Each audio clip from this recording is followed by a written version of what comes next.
Kagulat World, buong Middle East ginulat. Hindi pa man natatapos ang hiyawan sa Rizal Memorial.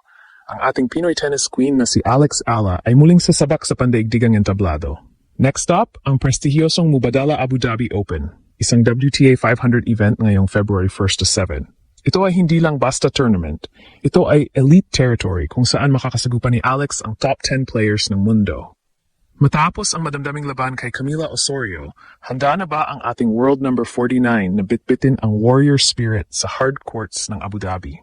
Sa gitna ng matinding field ng mga Grand Slam champions, kaya ba ni Alex na gumawa ng isa pang shocking upset at patunayan na ang Pilipinas ay handa na para sa WTA domination?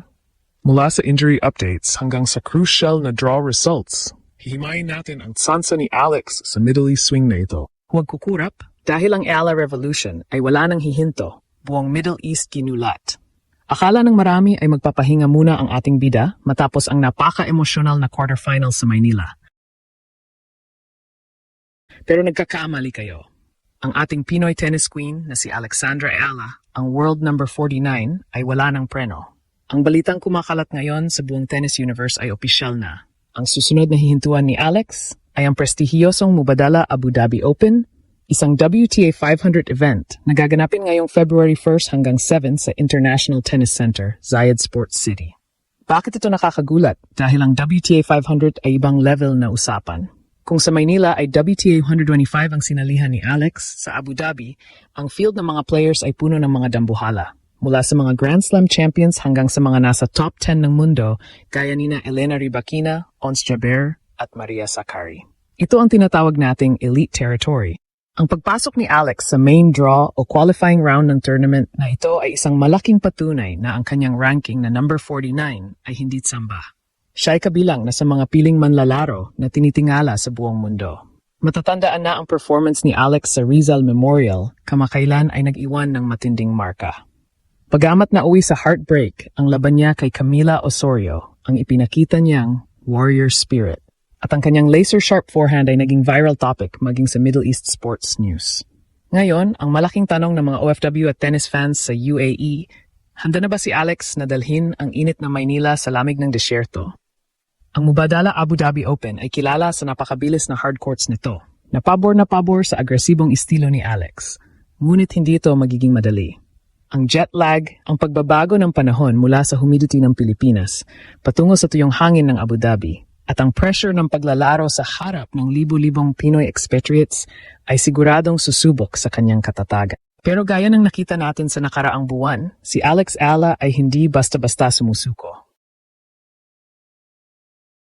Ang kanyang maturity sa court ay tila naging veteran level na sa loob lamang ng ilang linggo. Sa online world, ang social buzz ay nag-apoy na naman. Ang mga Pinoy sa Dubai at Abu Dhabi ay nag-uunahan na sa pagbili ng tickets. Sabi ng isang netizen, wala pang tournament, sold out na ang spirit namin dito sa UAE para kay Alex.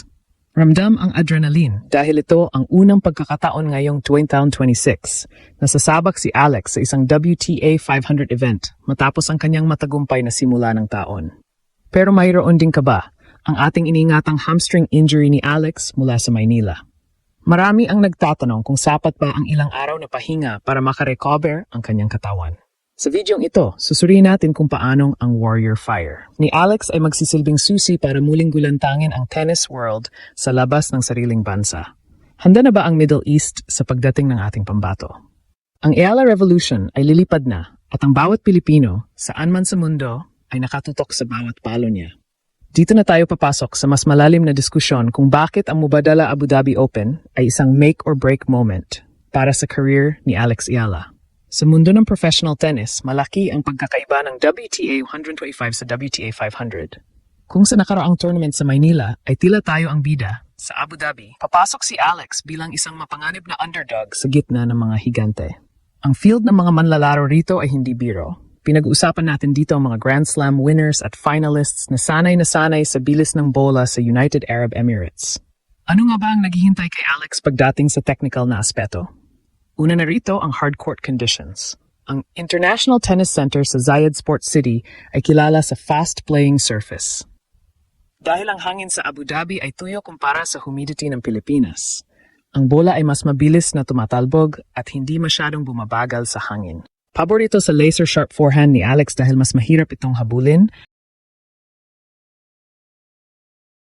Pero kailangan din niyang maging alerto sa depensa. Sa ganitong level ng kompetisyon, ang mga kalaban ay hindi lang basta nagbabalik ng bola. Sila ay marunong gumamit ng counter-punching na pwedeng sumurpresa sa ating pambato. Pag-usapan natin ang potential opponents. Sa WTA 500, bawat round ay parang final match. Maaring makatapat ni Alex ang mga top-tier players gaya nina Elena Rybakina na may pamatay na serve o si Ons Jabeur, ang Minister of Happiness ng Tunisia na paborito rin ng mga fans sa Middle East.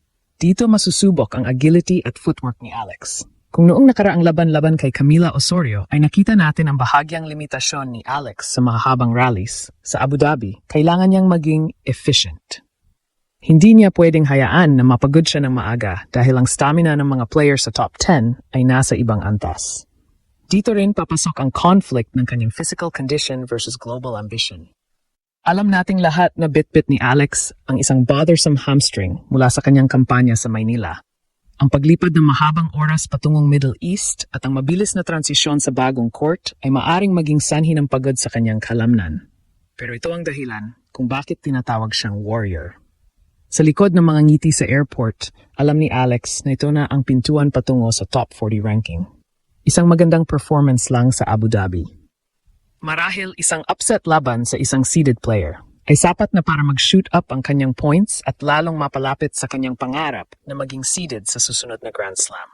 Ang online buzz mula sa mga Pinoy sa Middle East ay hindi na mapigilan. Sa mga Facebook groups ng mga OFW sa Dubai, Abu Dhabi at maging sa Qatar, ang usapan ay kung paano susugod ang sea of yellow and blue sa stadium. Sabi ng isang fan, ready na ang ating mga bandila. Kung sa Maynila ay hiyawan, dito sa Abu Dhabi ay mas matinding suporta ang mararamdaman ni Alex. Ang global Pinoy power na ito ang magsisilbing X-factor ni Alex. Kapag naririnig niya ang mga kababayang nagsisigawan sa wikang Tagalog sa gitna ng desyerto, tila nawawala ang pagod at sakit ng kanyang injury. Ngunit ang tunay na hamon ay ang mental toughness. Sa WTA 500, bawal ang kukurap. Ang pressure na dala ng paglalaro sa harap ng international media at ang pagiging tanging pambato ng Southeast Asia ay mabigat na responsibilidad. Pero ang maturity ni Alex ay nakita na natin sa kanyang mga nakaraang interviews. Siya ay focused, kalmado, at handang tanggapin ang hamon. Ang transition mula sa home court hero sa Maynila tungo sa global contender sa Abu Dhabi ay ang susunod na kabanata sa kanyang legacy. Habang inihanda niya ang kanyang mga gamit at nagsisimulang mag-warm up sa mga desyerto ng UAE, ang buong mundo ay nag-abang. Ito na ba ang tournament kung saan ang pangalang Alexandra Ala ay permanenteng ukit sa top 30 ng world tennis?